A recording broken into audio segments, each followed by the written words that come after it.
जय जगन्नाथ पिलामाने आज आम एक नूतन वीडियो को आपण मानक स्वागत। आमे सबुज साहित्य उपर आलोचना करथिले पूर्व वीडियो रे आमे सबुज साहित्य और अन्नदा शंकर राय सबुज साहित्यर कर्णधार अन्नदा शंकर राय उपर आलोचना कर सारी। तो ता पूर्व आमे कालीन चरण पाणिग्राही और वैकुंठ पट्टनायक उपर आलोचना कर सारी। तो जो मैंने से वीडियो गुडी देखि नांदी से माने प्रथमे से वीडियो गुडी जाई देखि नियंतु। आज वीडियो रे आमे सबुज साहित्यर अन्यतम साधक हरिहर महापात्र, शरतचंद्र मुखर्जी और सरला देवी उपर आलोचना करवा।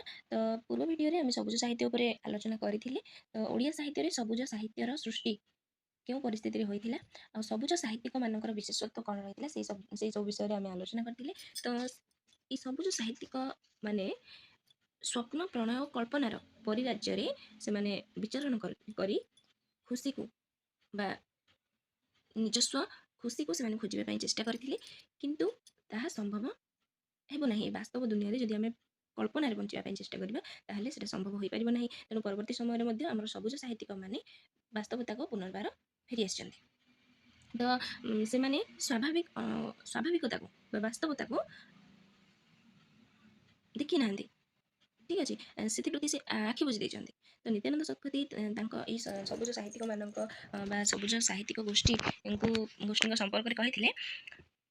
अथच अति विस्मयकर कथा हेउछि सबुज गोष्ठीर कवि माने समय जातीय और आंतर्जातिक समस्त स्वाभाविक अनुचिंता आह्वान प्रति आखि बुझी देइथिले। एही परिवेशरु खापछड़ा रही स्वप्न प्रणय और कल्पनार परिराज्य से केते दिन विचरण करि पारिथान्ते।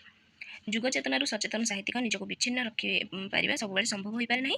तेणु एही सामयिक विच्छिन्नता ही सबुज पई सबुठारु बळी एक ग्रहित व्यापार होई पड़िछि। सबुज माने जेते चेष्टा कले भी परे एही जातीय अभियोग को खंडित करि पारनांती। तेणु बाध्य होई 1932-33 परे समयर प्राण स्पंदन रे आत्मझास देइछन्ती। तो परवर्ती समय रे तांकर काव्य चेतना रे परिवर्तन आसुछि। से माने एही कल्पना राज्य ठारु दूरे जाउछन्ती, वास्तवता को आपणी नैछन्ती, प्रगतिवादी साहित्य सृष्टि करिबारे से माने मनोनिवेश गरिछन्ती।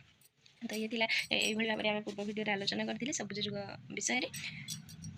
तो ये वीडियो मत कि तथ्य रही जहाँकि आपण प्रस्तुति निमंते साहाय्य कर। तेणु वीडियो को शेष पर्यंत देखूँ। तो जदि आपण वीडियो भल लगी था वीडियो को लाइक करदे। देखिए हरिहर महापात्र सबुज जुगर बा सबुज गोष्ठी मान मध्य अन्यतम। से 1904 मसीह जन्मग्रहण करते। तिरोधान हो 1994 मसीह। तो सबुज कवितार स्थानित 7टी कवितार रचयिता होती हरिहर महापात्र। बासंती उपन्यासर 2टी परिच्छेद से रचना करते। जुगवीणा पत्रिकार संपादक। जुगवीणा पत्रिकार से संपादक। झंकार पत्रिकार से किसी दिन संपादन कार्य तुलाई। तो परवर्ती साधिका सबुज जुगर लेखिका सरला देवी किसी जानिबा। तो सरला देवी 1904 मसीह जन्मग्रहण कर 1986 मसीह मृत्यु घटुची। तो 1969 मसीह ओडिशा साहित्य एकाडेमी द्वारा सम्मानित और पुरस्कृत साहित्य साधना पाई होते। जागरण साहित्य पत्रिका सरला देवी संपादन करते। भीम भूया उपन्यास से संपादिका। तो बासंती उपन्यासर से सर्वाधिक परिच्छेद रचना कर पूर्व वीडियो आम आलोचना करते।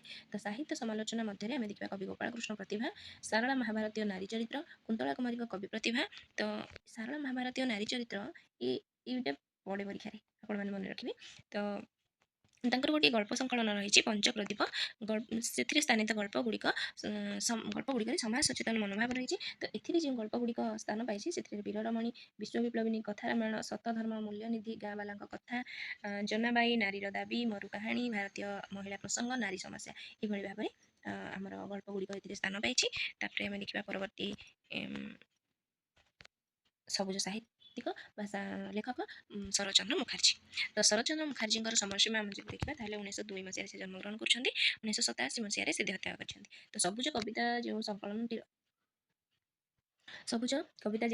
रही से 8टी कविता रचना कर 8टी कविता मध्य आम देखा से मणि बिना जीवन सीना विफल, अभिसारिका, कवि बंधु प्रति, उच्चा कामा, सिबेई, शांतरा, संगीत संगीत 1, संगीत 2, बड़ाका ये भाव में से 8टी कविता रचना करते। बासंती उपन्यासर 4टी परिच्छेद द्वारा रचित।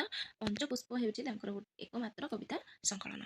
तो स्वल्प सृष्टि रही एमनकर, तथापि एमाने साहित्य सर्जना ओडिया साहित्य गोटे स्वतंत्र स्थान सृष्टि कर। तो हरिहर महापात्र जो 7टी कविता रचना करते कही रखुची। से जाओ जात्री, भग्न वीणा, आजी गो मु पाई, फूल सखी, भरा नई कूले ये भाव में 7टी कविता सबुज कवितार स्थान पाई। तो ଆଶା କরি ଭିଡ଼ିଓଟି ଆପଣମାନଙ୍କ ପାଇଁ ନିଶ୍ଚିତ ଭାବରେ ଉପାଦେୟ ହେବ। ଧନ୍ୟବାଦ। ଏହିପରି ନୂତନ ଭିଡ଼ିଓ ପାଇବା ପାଇଁ ଆମ ଚ୍ୟାନେଲକୁ ସବସ୍କ୍ରାଇବ୍ କରିଦିଅନ୍ତୁ। ଆମ ସହିତ ଯୋଡ଼ି ହୋଇ ରହିଥାନ୍ତୁ। ସାଙ୍ଗସାଥିମାନଙ୍କ ସହିତ ମଧ୍ୟ ସେୟାର କରିଦିଅନ୍ତୁ।